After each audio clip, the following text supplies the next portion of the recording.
Hey everyone, if you're looking for a fast, easy, and low cost way to send money internationally, especially to countries in Africa, Asia, and the Caribbean, then TapTap Send might be exactly what you need.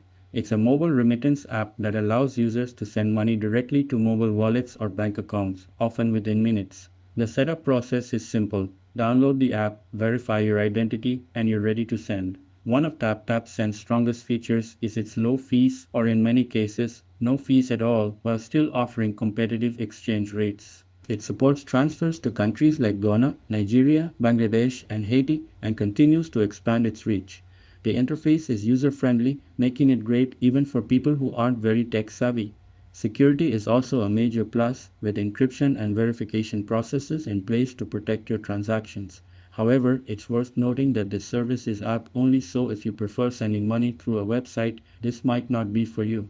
Also, while customer support is generally responsive, some users have reported delays during high volume periods. Overall, TapTap Send delivers on its promise of convenience, speed, and affordability, making it a solid option for anyone sending money back home to family or friends. That's it, and thanks. I will catch you all in the next video.